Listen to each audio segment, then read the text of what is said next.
Subscribe Commerce with MJ YouTube channel and press the bell icon to get instant notification whenever I post a new video. Hello students, कैसे हैं आप सब। उम्मीद करते हैं आप सब लोग ठीक होंगे। आज की वीडियो में हम अरिथमेटिक मीन कैलकुलेट करना सीखेंगे। कंटिन्यूअस सीरीज के क्वेश्चन को आज हम देखेंगे। देखिए स्टूडेंट्स, कंटिन्यूअस सीरीज का ये क्वेश्चन है जहां पर आपको marks and number of students की वैल्यू दे रखी है। आपको क्वेश्चन कह रहा है कि आप मीन कैलकुलेट करिए। हम यहाँ पर मीन तीन डिफरेंट मेथड से कैलकुलेट करेंगे। हमारे पास 3 मेथड्स होते हैं मीन को कैलकुलेट करने के लिए। तो आज मैं आपको तीनों मेथड बताऊंगा कि किस तरीके से आप direct method, shortcut method and step deviation method की मदद से किसी का भी मीन कैलकुलेट कर सकते हैं। देखिए स्टूडेंट्स, मीन चाहे आप जिस भी मेथड से कैलकुलेट करें, आपका आंसर सेम ही आता है। बस अगर क्वेश्चन पर्टिकुलरली स्पेसिफाई नहीं करता कि आपको किस मेथड से करना है, तो आप अपना ही किसी मनपसंद मेथड से कर सकते हैं। लेकिन आज की वीडियो में मैं आपको तीनों मेथड को डिस्कस करूंगा। ओके, देखिए स्टूडेंट्स, हमें क्वेश्चन दे रखा था, यहाँ पर मार्क्स दे रखे हैं 0 to 10, 10 to 20, 20 to 30, ऐसे करके 50 to 60 तक मार्क्स दे रखे हैं और नंबर ऑफ स्टूडेंट्स भी दे रखे हैं। ओके, तो 0 to 10 मार्क्स जिसके आए हैं वो 10 स्टूडेंट्स हैं, 10 to 29 स्टूडेंट्स हैं, ऐसे सो ऑन यहाँ पर हमें दे रखा है। तो जब भी हमें मीन कैलकुलेट करना होता है तो सबसे पहले एक टेबुलर फॉर्म में क्रिएट करना पड़ता है। देखिए, जो ये मार्क्स हमें हॉरिजॉन्टल फॉर्म में दे रखे थे, तो मैंने मार्क्स को वर्टिकल फॉर्म में नोट डाउन किया है। वैसे ही नंबर ऑफ स्टूडेंट्स को भी मैंने वर्टिकल फॉर्म में नोट डाउन किया है। तो नंबर ऑफ स्टूडेंट्स मेरी यहाँ पर फ्रीक्वेंसी हो जाती है। स्टूडेंट्स, ध्यान रखने वाली बात ये होती है कि जब भी हम कॉन्टिन्यूस सीरीज का क्वेश्चन करते हैं तो कॉन्टिन्यूस सीरीज के क्वेश्चन से हमें यहाँ पर x की वैल्यू को कैलकुलेट करना पड़ता है। ओके, x का मतलब होता है यहाँ पर मिडल वैल्यू। अगर आप डिस्क्रीट सीरीज से क्वेश्चन कर रहे हैं मीन का, तो वहां पर आपको x की वैल्यू पहले से ही गिवन होती है। लेकिन कॉन्टिन्यूस सीरीज में आपको x की वैल्यू फाइंड आउट करनी होती है, उसके हिसाब से ही फिर आप आगे मीन निकाल पाते हैं। देखिए, आगे इस टेबल को फुल करने से पहले हम यहाँ पर देखते हैं कि अलग अलग मेथड्स के फॉर्मूलेस क्या क्या होते हैं। देखिए, अगर आप डायरेक्ट मेथड से मीन कैलकुलेट कर रहे हैं तो यहाँ पर मीन कैलकुलेट करने का फॉर्मूला होता है समेशन fx अपॉन में n। ओके, डायरेक्ट मेथड से क्या फॉर्मूला है? समेशन fx अपॉन में n। वैसे ही आप अगर शॉर्टकट मेथड का यूज कर रहे हैं तो आपके लिए फॉर्मूला हो जाता है assume mean plus EFD upon में n, समेशन FD अपॉन में n। ओके, वैसे ही अगर आप स्टेप डेविएशन मेथड का यूज कर रहे हैं तो आपके लिए जो फॉर्मूला होता है वो होता है a प्लस EFU अपॉन में n इंटू h। ओके, तो ये तीन फॉर्मूले होते हैं जिनकी मदद से हम मीन को अलग अलग मेथड में कैलकुलेट कर पाते हैं। आइए देखते हैं, अगर हम डायरेक्ट मेथड से क्वेश्चन सॉल्व कर रहे हैं तो उस मेथड में हमें क्या क्या फॉलो करना पड़ेगा स्टेप्स। तो देखिए, सबसे पहले मैंने आपको डिस्कस कर लिया है कि आपके पास अगर मार्क्स होगा तो आप उससे क्या निकालेंगे?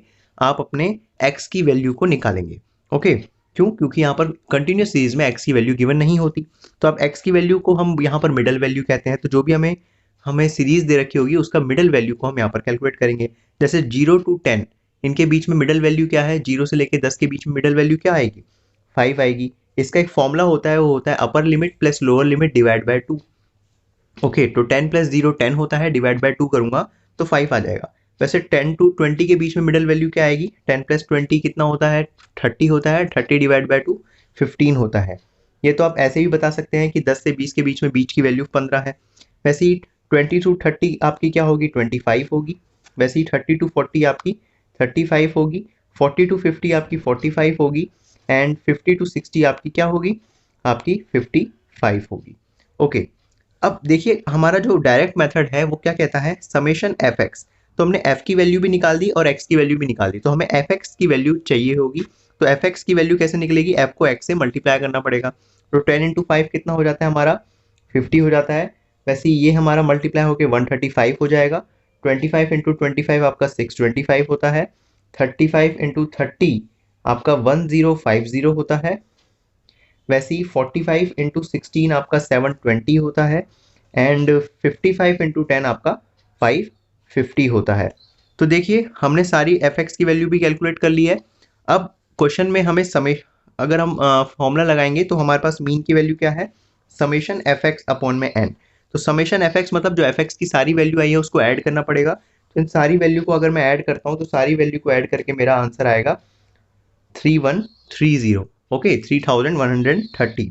तो यहाँ पर मैं इसकी वैल्यू लिख सकता हूँ 3130।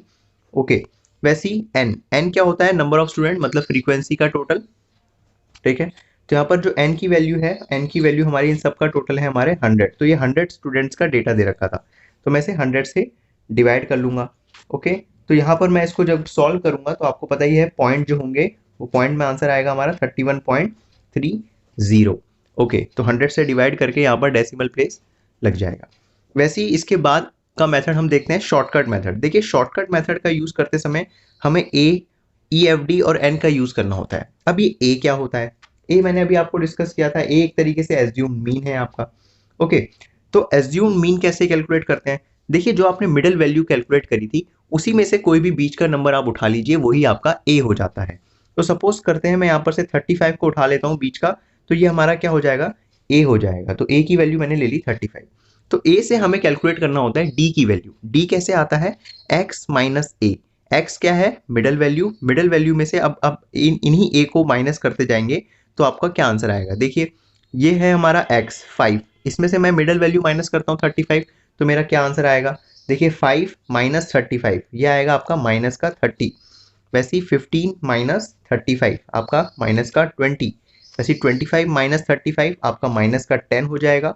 35 माइनस 35 जीरो रहेगा। 45 माइनस 35 आपका 10 एंड 55 माइनस 35 आपका 20 हो जाएगा। तो ऐसे हमने D कैलकुलेट कर लिया। अब हमें फॉर्मूले में क्या लगाना है, EFD, मतलब FD का मल्टीप्लिकेशन हमें चाहिए। तो हमने D कैलकुलेट कर लिया, F हमारे पास है, तो F और D को आपस में मल्टीप्लाई करेंगे तो FD हम कैलकुलेट कर सकते हैं। देखिए 10 इंटू माइनस 30 कितना होता है आपका, माइनस 300। 9 इंटू 20 आपका होता है माइनस का 180। ओके, देन 25 इंटू माइनस 10 आपका माइनस का 250 होगा। उसी तरीके से 30 इंटू 0 आपका 0 हो जाएगा। 16 इंटू 10 आपका 160 होगा और 10 इंटू 20 आपका 200 होगा। इसका जब हम ऐड ऑन करेंगे, क्योंकि हमें EFD चाहिए तो EFD का हमें समेशन चाहिए होगा, तो ऐड ऑन करके आपका आएगा माइनस का 370। ओके स्टूडेंट्स, अब हम इसे अप्लाई करते हैं फॉर्मूले में।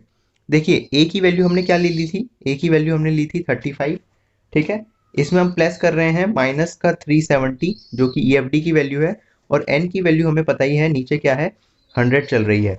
तो इस तरीके से आपका हो जाएगा 35 माइनस का 3.70 एंड 35 में से 3.70 अगर आप माइनस करते हैं तो आपका वही आंसर आएगा जो आपका डायरेक्ट मेथड से आया था 31.30। तो इस तरीके से आपका शॉर्टकट मेथड यूज होता है।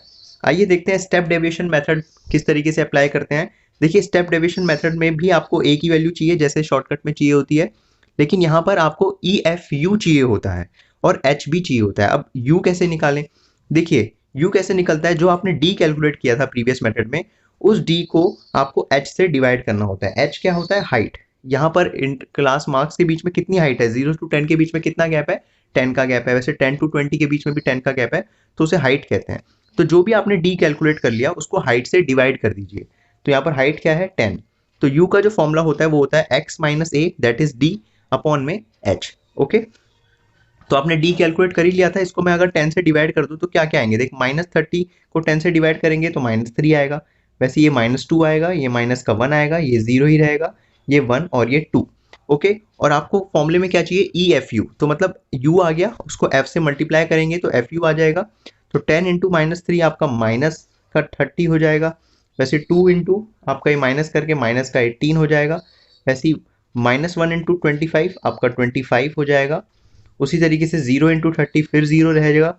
वैसे 16 इंटू 1 आपका 16 हो जाएगा और 10 इंटू 2 आपका 20 हो जाएगा। और EFU चाहिए हमें, समेशन चाहिए, तो FU का भी हमें समेशन करना पड़ेगा। तो इसका समेशन करके हमारा माइनस 37 आएगा। ओके, अब इसे फॉर्मूले में अप्लाई करते हैं।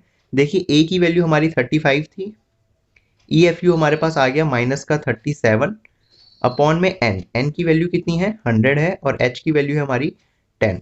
देखिए अगर मैं इसको सॉल्व करता हूँ तो इसको सॉल्व करके फिर से मेरे पास बगल जैसा ही फिगर आ जाएगी एक तरीके से, 35 माइनस 3.70। ओके, तो x की वैल्यू मेरी आ जाएगी 31.30। तो इस तरीके से मैंने तीनों मेथड का यूज करके अपना मीन को कैलकुलेट कर लिया, और आपने नोट किया होगा कि तीनों मेथड से आंसर सेम ही आएगा। ओके तो ये डायरेक्ट मेथड था, ये शॉर्टकट मेथड था और ये स्टेप डेविएशन। तो डायरेक्ट मेथड का फॉर्मूला होता है ई एफ एक्स अपॉन में एन। ओके तो आपको कंटिन्यूस सीरीज का जब भी यूज करें तो आपको एक्स की वैल्यू यहाँ पर कैलकुलेट करनी पड़ती है। ओके अगर आप डिस्क्रीट सीरीज से क्वेश्चन कर रहे हैं तो ये एक्स की वैल्यू आप कैलकुलेट करने की जरूरत ही नहीं है, आपको एक्स की वैल्यू पहले से ही दी होगी और बाकी सारा काम यही होता है जो कंटिन्यूस सीरीज में होता है। फॉर्मूले भी यही होते हैं डिस्क्रीट सीरीज के। ओके तो आपने x की वैल्यू कैलकुलेट करी, फिर आपने ई एफ एक्स निकाला और n से डिवाइड कर दिया। वैसे जब आप शॉर्टकट मेथड का यूज करते हैं तो शॉर्टकट मेथड में आपको एज्यूम मीन कैलकुलेट करना होता है।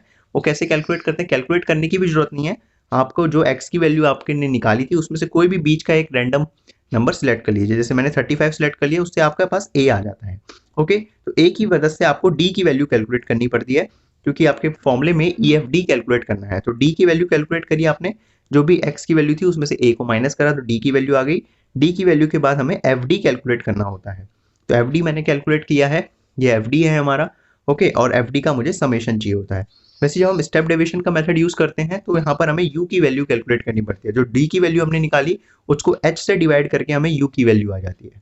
ओके और फिर ई एफ यू कैलकुलेट करते हैं, उसके बाद हम फॉर्मूला अप्लाई करके अपना क्वेश्चन सॉल्व करते हैं। तो स्टूडेंट्स को जो भी फॉर्मूले पसंद आते हैं उस तरीके से वो क्वेश्चन कर सकते हैं। वैसे तो सबसे इजी जो है यहाँ पर मेथड वो डायरेक्ट मेथड है, लेकिन अगर आपको क्वेश्चन में पर्टिकुलरली कहेगा कि शॉर्टकट मेथड का यूज करिए या फिर स्टेप डेविएशन का मेथड का यूज करिए तो आपको पर्टिकुलर करना पड़ेगा।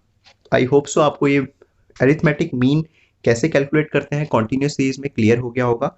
वीडियो पसंद आई है तो लाइक करिए, चैनल को सब्सक्राइब करिए। नेक्स्ट वीडियो में हम इनकरेक्ट मीन को करेक्ट करना सीखेंगे। ओके तब तक के लिए आप जुड़े रहिए चैनल के साथ, मिलते हैं नेक्स्ट वीडियो में।